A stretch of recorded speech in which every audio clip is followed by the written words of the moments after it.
इस lecture series की श्रृंखला में मैं इनवाइट कर रहा हूँ डॉक्टर बाल मुकुंद पांडे, संगठन सचिव, अखिल भारतीय इतिहास संकलन योजना, न्यू दिल्ली। सर प्लीज आप आए और अपना लेक्चर प्रस्तुत करें।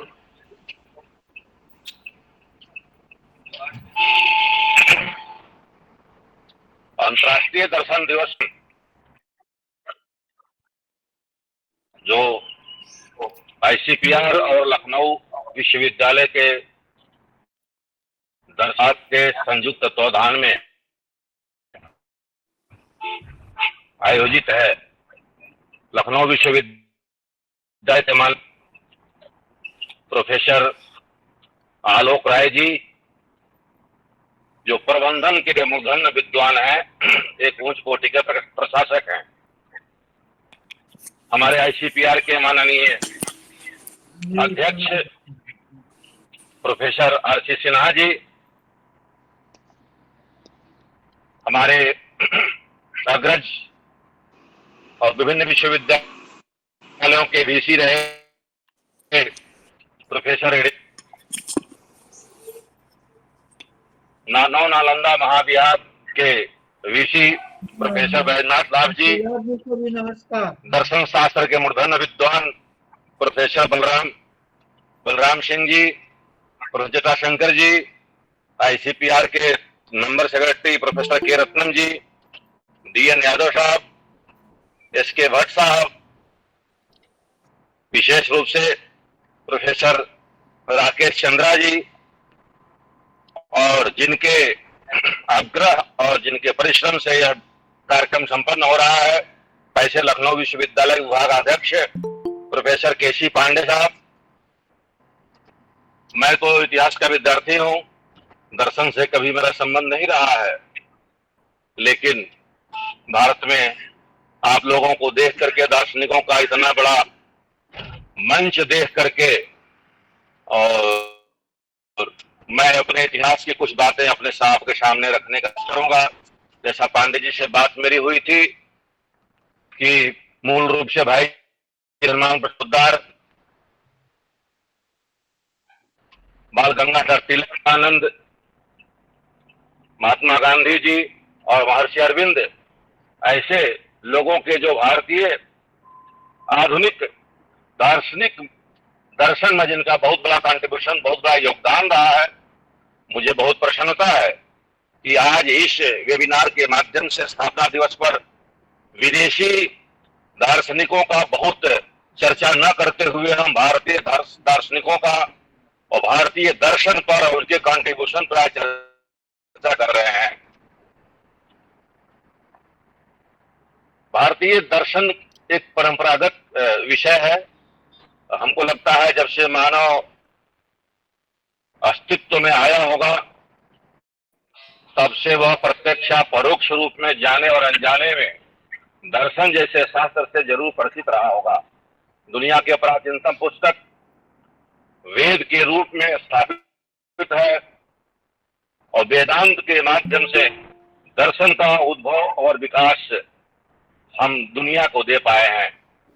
हमारा मोटो है वयम अमृतस्य पुत्राः, हम अमृत के पुत्र हैं।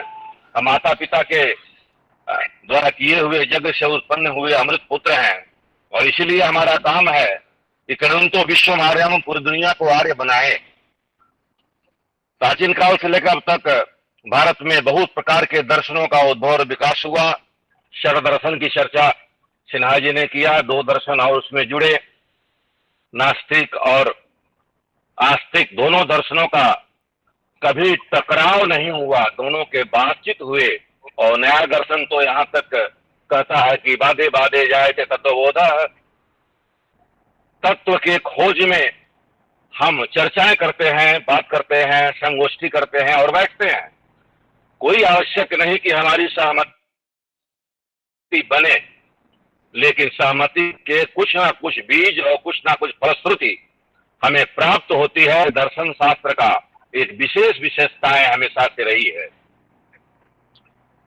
आज आईसीपीआर के माध्यम से और विभिन्न विश्वविद्यालयों के दर्शन विभाग के माध्यम से भारतीय दर्शन, भारतीय चैतन्य के प्रकाश में आधुनिक भारतीय दर्शन से लेकर प्राचीनतम भारतम दर्शन तक भारतीय दर्शन का विश्व पर क्या प्रभाव पड़ा और क्या हम देखे और समझे, इसका एनालिसिस करना जरूरी है।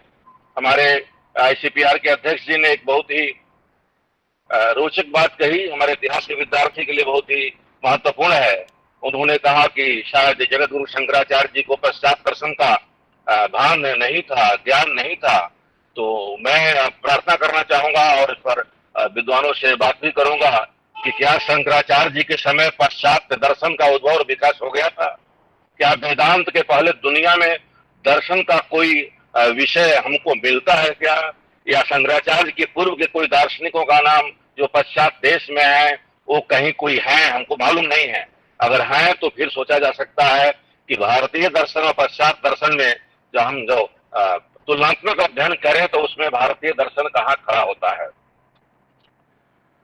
आगे जब हम बात करते हैं तो हमारे जो 5 विद्वानों का, दार्शनिकों का नाम हमारे सामने पांडे जी के माध्यम से और निमंत्रण कार्ड के माध्यम से सामने आया, उसमें ये पांचों के 5 भाई हनुमान साहब पोद्दार, विवेकानंद, गांधी और अरविंद, ये पांचों के पांचों आध्यात्मिक दार्शनिक हैं।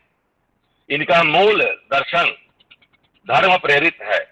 हनुमान प्रसाद पोद्दार जी एक व्यापारी परिवार से है, बड़े का व्यवसाय वाला एक व्यक्ति। 1912वीं शताब्दी जिस राधा तत्व को लेकर गीत गोविंद के द्वारा उद्घाटित होता है, ऐसे राधा तत्व को स्थापित कर मानस के माध्यम से समाज में राम के वो स्वरूप और राम का जो दर्शन है, चाहे वो स्त्री के प्रति हो, समाज के प्रति हो, राज्य के प्रति हो, पर्यावरण के प्रति हो, पक्षियों के प्रति हो, उस दर्शन को स्थापित कर गीता और रामायण के माध्यम से, छोटी छोटी पुस्तकों के माध्यम से हनुमान प्रसाद पोद्दार जी ने जो मानवीय संवेदना और ममत्व के भाव को समाज में स्थापित करने का काम करते हैं, वो एक बहुत महत्वपूर्ण विषय है। हमारे तुलसीदास जी रामचरितमानस में लिखते हैं और इसको बड़े ठीक प्रकार से अनुदित करते हैं हनुमान प्रसाद पोद्दार और जगदाल गोविंदका जी कि वेद और उपनिषदों के नाना भांति जितने चीजें थी, उन चीजों को लेकर के मैं रामचरितमानस के रूप में स्थापित हो रहा हूं। और उसी प्रकार से गीता में भी कहते हैं कि सारा वेद, सारे वेदांत और उपनिषद गाय के रूप में है और गोपाल नंदन उसके दोग्धा है और पीने वाले अर्जुन। और इस प्रकार से जो युग के अनुसार, भाषा के आधार पर सारे उन दर्शन को जो पाश्चात्य में, जैसा एक डॉक्टर साहब ने बड़ा अच्छा संकेत किया कि है कि क्या शंकराचार्य जी के बाद दर्शन मर गया, तो अपने स्वरूप में दर्शन जो हनुमान प्रसाद पोद्दार जी के माध्यम से राधा तत्व को स्थापित करते हुए और आज गीता प्रेस और गीता वाटिका के माध्यम से, भक्ति के माध्यम से जो भारतीय दर्शन को स्थापित करने का कार्य हुआ, वो बहुत बड़ा एक महत्वपूर्ण विषय हमारे सामने हनुमान प्रसाद पोद्दार जी के माध्यम से आता है।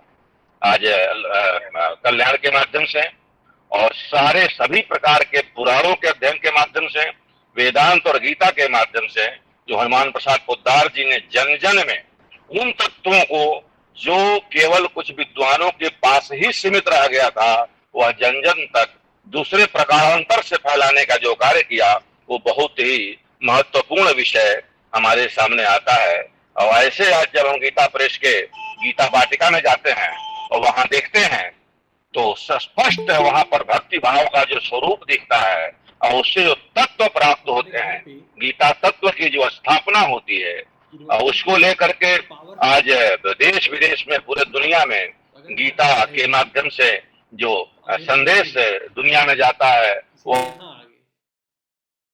जो सूक्ष्म स्वरूप है। हमारे प्रधानमंत्री जी भी दुनिया में कहीं जाते हैं तो गीता प्रेस के गीता का गुटका लेकर के जाते हैं। हमारे कुरुक्षेत्र के गीता अध्ययन केंद्र ने जियो गीता के माध्यम से गीता को जिए कैसे, अर्थात वेदांत के दर्शन केवल दर्शन के मात्र के लिए, अध्ययन के लिए नहीं, तो वह कैसे धरातल पर उतरे और कैसे प्रत्येक व्यक्ति उसमें रच बस करके और भारतीय चेतना में अपने को स्थापित कर सके। इस प्रकार से हनुमान प्रसाद पोद्दार जी ने जो भारतीय दर्शन, जो वेदांत से लेकर के आधुनिक काल के आधुनिक भाषाओं में ब्रज और हिंदी संस्कृत में स्थापित किया, वो एक बहुत बड़ा कंट्रीब्यूशन है। और मैं कह सकता हूँ कि शायद गीता प्रेस नहीं होती तो गीता का इतना प्रसार पूरे दुनिया और भारत में नहीं होता, और गीता को जीने की बात या जियो गीता की बात जो हमारे सामने आती है वो नहीं आई होती।